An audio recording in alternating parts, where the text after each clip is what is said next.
Office national de lutte contre la corruption di li nga xam ne que mu di OFNAC di ki nga xam ne que mu di Serigne Bassirou Gueye moom itam mi daal di rafetlu bu baax a baax processus de déclaration bi nga xam ni itam amal nañ ko ñeel les membres du gouvernement.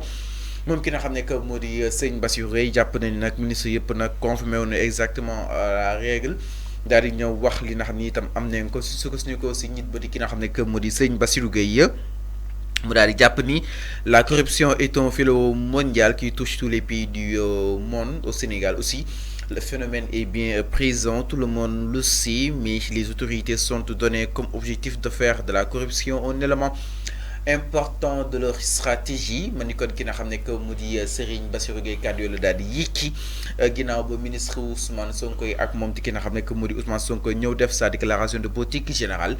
donc ki nga xam ne que mu di autant que pour moi déclaration patrimoniale. donc ki nga xam ne que mu di Serigne Bassirou Gueye moom itam mi ngi confirmé bu baax lu nu mel que ni ñoom dikk nañu def neen seenu ko déclaration concrètement jàpp na ni nag xeex wàllu corruption mission bu am solo bi nga xam ni itam nguur gi boobu ba tey mu koy daal di mener. alors Arfan naka na daal di jàngatee justement kàddu yi nga xam ni itam Serigne Bassirou Gueye l'ex-procureur daal di dina koy yékki daal di confirmer exactement Sonko avec ses ministres.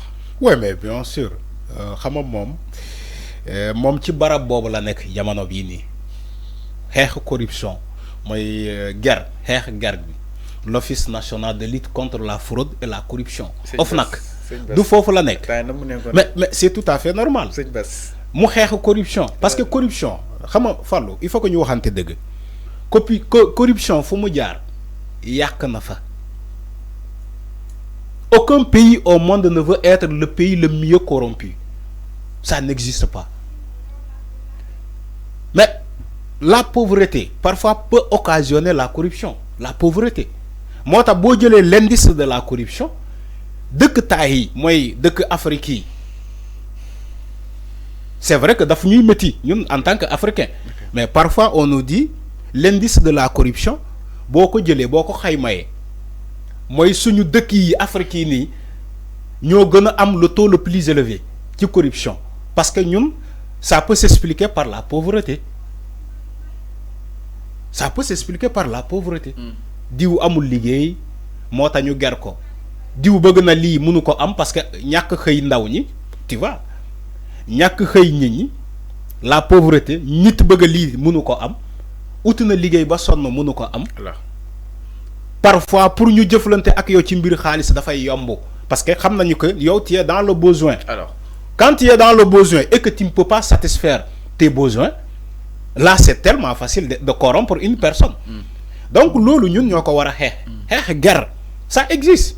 mais enfin ñi jàppoon ni que ni Sonko peut-être est-ce que il est prêt pour wane li mu amam.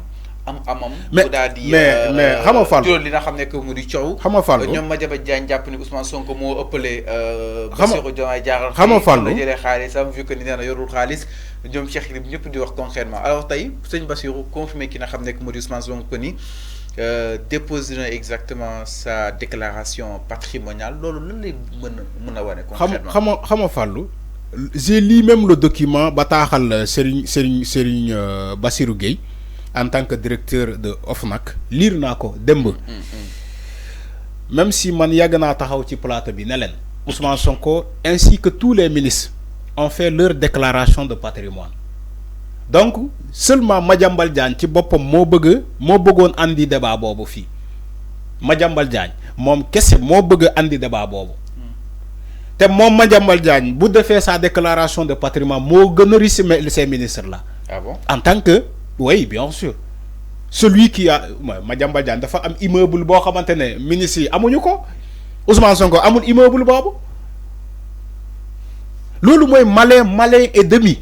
yow en tant que journaliste simple ngay taxaw dinaa non Ousmane Sonko moo gën a riche Diomaye Ousmane Sonko moo gën a riche yow foo bàyyi sa bopp en tant que journaliste simple nga am terrain Almadi am kër Almadi am kër Wakam immeuble bu tiim Sénégal bu tiim Dakar wax ma kan moo ko fi am asatama ñu ne la un simple journaliste Madiambal Diagne boo tax ma ne la Madiambal Diagne bu defee sa déclaration de patrimoine loxo dar jëmeen te moom moo war a expliquer Sénégalais fu mu jëlee alalam boobu. moom daa yor instant bi. non Madiambal Diagne yow sëñ bi c'est lui. Celui qui a fait 40 ans de journaliste. Je vais vous donner un exemple. Un journaliste qui fait 40 ans de journalisme ne peut pas avoir les biens que Madiambal Diagne détient aujourd'hui. Parce que c'est lié à la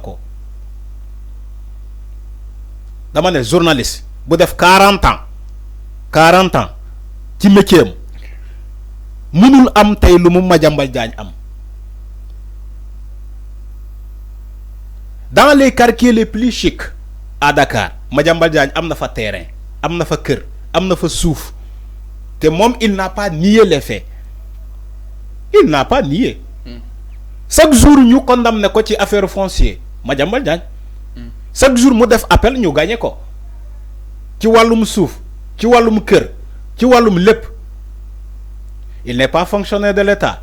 Madiambal Diagne n'a jamais été ministre, il n'a jamais été député, il n'a jamais été directeur général de l'État, il n'a jamais été rien.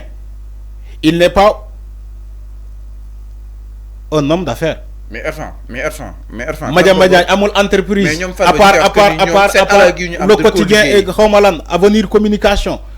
Lolu kessé la. Mu nek un milliardaire. Madiambal Diagne mom moy milliardaire bi, c'est pas Ousmane Sonko. Au moins Ousmane Sonko a fait 15 ans aux impôts et domaines. Il a fait 15 ans là-bas. Madiambal Diagne a fait combien d'ans qui le journal Le Soleil, Le Quotidien.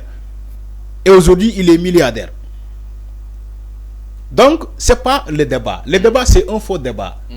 Le débat, vous soulignez que Ousmane Sonko a fait sa déclaration de patrimoine. Ousmane Sonko l'a déjà fait, bien avant. Ça, je m'en vais. Serigne Bassirou Gueye l'a confirmé hier, que tous les ministres, y compris Ousmane Sonko, ont fait leur déclaration de patrimoine. Il attend les directeurs. Il attend les directeurs généraux. C'est ce qu'il a dit. Et moi, je am rafet njot que ni directeurs généraux yoyu dinañu djébal sen rapport ci sen patrimoine. Mom Serigne Bassirou Gueye, c'est ce qu'il avait déclaré. Ni que ministres yi def nañu, légui directeurs yi ñoo dess.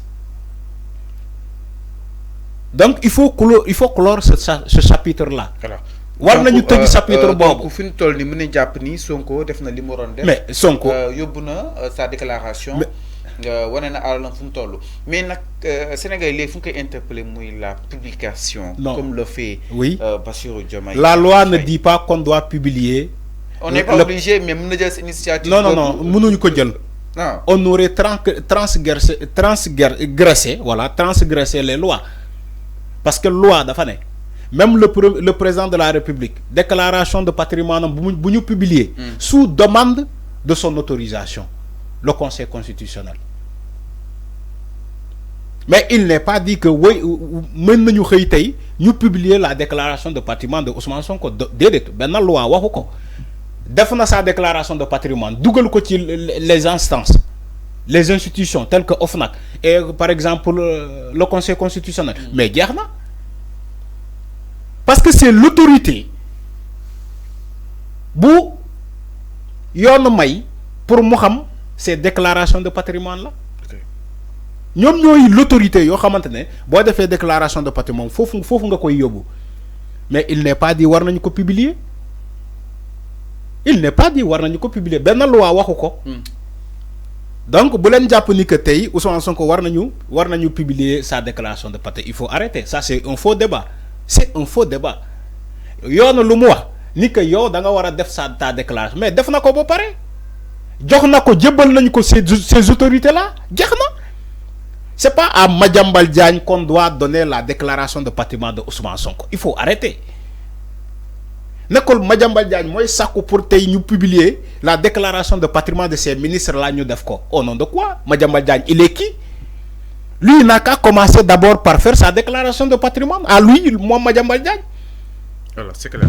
Té yalla xam na ni code de la presse waxoon ni que journalistes yi yëpp war nañu def leur déclaration de patrimoine billahi day am ñuy jël seen sac gàddaay daw parce que dinañu gis ay journalistes yu gën a riche même des fonctionnaires des comment des kii comment des. du ma wax sa ay fonctionnaires de l'État ay journalistes yu gën a riche ay hommes d'affaires non avant teguñu ba sans entreprise. non bàyyi journalistes yi alors mi ngi noonu fii laa yem. par rapport ak li nga xam ne que moo di wàllu wu nu mel jëm si mbiru ki nga xam ne que mu di Sonko ak sëñ Bassirou Gueye man ni kon nag Ousmane Sonko publié na exactement sa déclaration patrimoniale ñu xool li nga xam ne que moo di alalam am na fan la daal di toll alors ñu daal di ñëw itam si leneen du côté de la régie sans plus tarder à fond daal di yegg si li nga xam ne que moo di Tahirou Sarr na moom mu nekk président des nationalistes